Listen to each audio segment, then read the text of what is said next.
This is Catherine Perlman, the family coach, and today we're going to talk about when and how to potty train your child. So, what's my philosophy? My philosophy is that nowadays there's so much pressure about when we should potty train our children. Some people think it should be by 2, 2.5, or they think if your child's not potty trained by 3, there's some shame in that. But unfortunately, all of this pressure to potty train our children is having some disastrous effects, which we'll talk about in a little bit. So I really firmly believe that you should not begin potty training until your child is 100% ready and you are 100% ready, right? So your child may be ready, but you're moving or it's a difficult time at work for you. And so maybe put it off for another month or two, or maybe wait for the summer when it's a little calmer and there isn't so much running around with another child. It should be the time when it's best for you and your child. Try not to let camp or school or some outside force like a mother-in-law decide when it is best for you to potty train your child. It's very hard to stand up against somebody who's saying, oh, you're not potty trained yet, but be firm in your decision. You're the one that's going to be dealing with the consequences, and you should really try to find another solution if you're feeling pressure. So what happens when you get the timing wrong or there's too much pressure? Well, some important things happen. First of all, if you try and time it wrong and you start too early, the training period can be very long. If you time it just right, you literally can be potty trained in 3 days to 2 weeks. But if it's not quite right, that potty training time could take 3 months, it could take 3 years. So it's really important to time this exactly when it is best for your child. Sometimes there's hiding. When a child goes to hide in another room to poop, that's usually a sign that there's a little too much pressure or too much observance about what's going on or too much talk about the potty. So that's important to keep in mind. Withholding. Sometimes when there's too much pressure or the timing is not right, children are afraid to poop on the toilet and they withhold. And this can lead to urinary tract infections, very severe constipation, and really problems that last for years related to constipation. You can have even more accidents. So accidents that go on for a couple days to a couple weeks, they're really easy to handle and you can easily keep your patience. But when accidents go on for weeks and weeks and months, it can be really draining. And then it can send a difficult message to the child, which then can exacerbate some of the issues. Bedwetting is somewhat related to potty training. If a child is constipated, they're more likely to have bedwetting issues. But also bedwetting can be really a very different developmental issue from when a child is ready to hold their urine during the day. So that can depend either way. So how do you know if your child is ready? Well, first of all, the child has to be verbal and has to be able to say, I have to go to the potty. You may have extended intervals of dry diapers. For example, you put a new diaper on in the morning and within 2 hours later, by snack time, you feel the diaper and it happens to still be dry. That's a sign. The diaper might be dry after nap, and the child might have a predictable schedule for bowel movements. Maybe first thing in the morning or right after breakfast or after dinner or after nap. So that is a good sign that your child may be ready and might help you during the potty training process. It's important to not start potty training when your child is going through a particular issue. If they're tantruming in a really difficult way, I would get that under wraps before starting potty training. Or if there was a family difficulty, like a death in the family or something going on, you might want to wait until a better time. The child can generally sit quietly for 3 to 5 minutes. I mean, this isn't a steadfast rule, but generally the child has to be able to slow it down, sit on the toilet, relax their body for a couple minutes in order to go to the bathroom. And so being able to sit quietly on the couch and look at a book or play a game might be a good sign. Is showing interest in the potty. Sometimes kids want to see what you're doing in there and they're interested in what goes on in that room. That's a good sign. The child should be able to physically pull down pants by themselves. So I'm not talking about button pants, but if they're wearing elastic pants or just underwear, they should be able to pull that up and down by themselves. And they should be able to follow simple instructions like, please go sit on the toilet and use the bathroom and wash your hands when you're finished. They should be able to understand and execute those directions. So how do you begin? First thing to do is to buy a potty seat or maybe an individual potty. Some people have a preference for one or the other. I really don't. As long as it fits properly and your child feels comfortable on it, it should work. Begin by letting your child sit on the potty with or without clothes. So sometimes we start off too fast, and it's really good to let your child relax on there. So they can sit with their clothes on, look at a book, kind of get the feel for the toilet before having to actually make a bowel movement or to use the bathroom. Make it fun. Decorate the bathroom, leave books in there, maybe buy a special potty book, which we'll talk about. But sticker books are nice to do while they're sitting on the potty. Make it a fun time. Make the toilet and the bathroom a pleasant place for the child to be.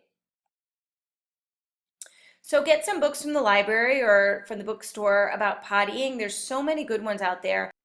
Take a look and find ones that your child likes. There's a classic called Everybody Poops, which most kids really enjoy, but you find the one that works for your child and then take it home and read it a bunch of times so that they feel comfortable with it. There's also videos that might be helpful. One that I like is Bear in the Big Blue House, Potty Time with Bear.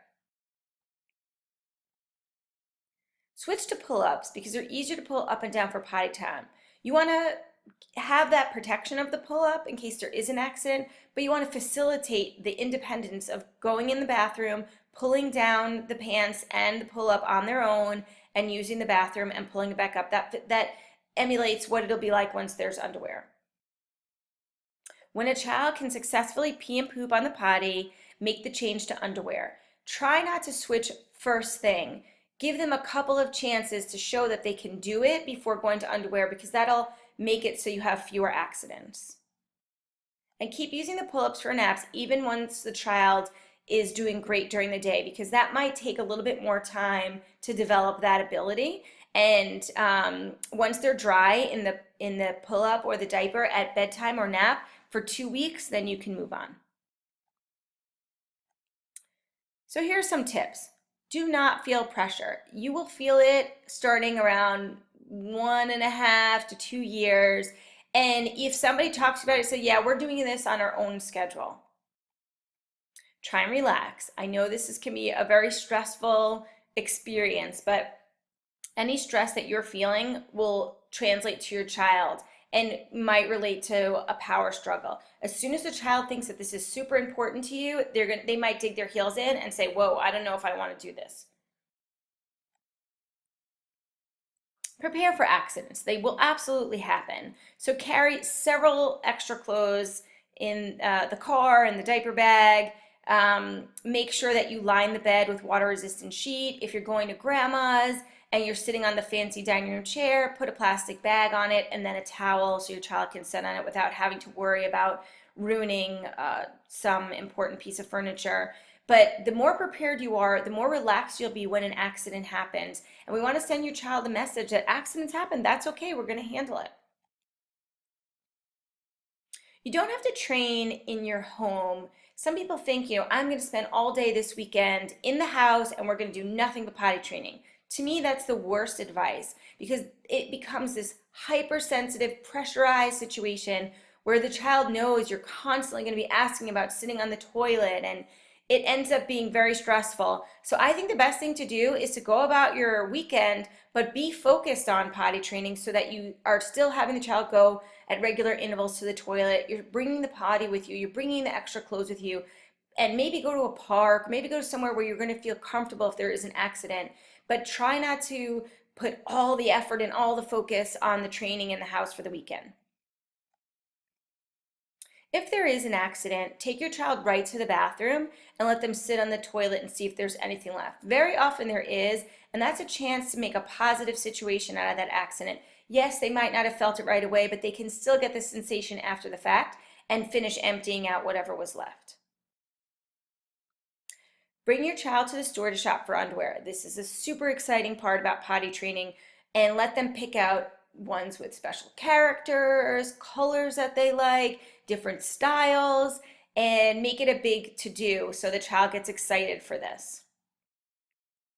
If your child is showing any kind of resistance, such that you're saying, can you sit on the potty? And they say no, or they run around the room, or they pretend like they don't hear you, that's a sign. Slow it down, back up, ear pushing, and the child is clearly showing that they're not ready for this process. Here's a do and don't. The boy on the left is sitting on a perfectly appropriate potty seat on the toilet, but the problem is his feet are dangling. And it's actually harder to make a bowel movement when your feet are not touching the ground, and it's harder to relax because you're focusing your muscles on your legs on holding them up. It's better to have a seat like the one on the right, or to have a step stool if it's not that seat, where your children's feet are on something sturdy and their legs are kind of a little bit smaller than a 90-degree angle, so that they can relax their legs, relax their bottom, and help the bowel movement come out. Here's one more thing that I really recommend. This is a travel potty seat that you don't even need a toilet for. It has little garbage bags and your child sits on it and goes to the bathroom. And my daughter liked this so much that she would ask for it as soon as we got to the park. I promise you, this is a lifesaver. So what if your child is resistant? How should you handle it? First, look at your approach. Is there something that you're doing that's sending the wrong message? Are you in a power struggle? Are you putting too much pressure? Is somebody else putting too much pressure? Take a look and see what might be going wrong. Maybe the timing is just not right, and it's a sign for you to back up and give it a rest for a little while. One thing you can also do is start a reward program. And I always recommend this when we start potty training. So you can do 1 treat for sitting on the potty, 2 treats for making a pee, and 3 treats for pooping. And you can really adjust this. Some kids have no problem peeing on the potty. They get that right away, but they have trouble pooping. Therefore, you don't have to reward for peeing. They're so good at it. And then what should you use for treats? I get asked this a lot. Really, anything that will motivate your child is what you should use for reward. So some people do mini M&Ms or Fruit Loops, and they keep them in a Tupperware in the bathroom. Other people don't want to reward with something sweet, and that's fine, but you might try a sticker or a chart or a Matchbox car, something small, a crayon, a special glitter crayon, something small that your child will like and will motivate them. But if stickers or stars don't motivate your child, then that's not going to work. So what should you do if you've been having potty issues, a lot of accidents, or a lot of resistance? Well, you should give me a call because I can definitely help you. I've helped many families in this situation resolve this. You can contact me at Catherine@thefamilycoach.com. You can find me on Twitter at The Family Coach, or check out my Facebook page, The Family Coach LLC. Potty training can be stressful, but it doesn't have to be. If you found this webinar helpful, share this. Put it on Facebook, send it to your friends. I want to start a revolution where parents potty train when they're ready and their kids are ready, and they have a very successful time of it.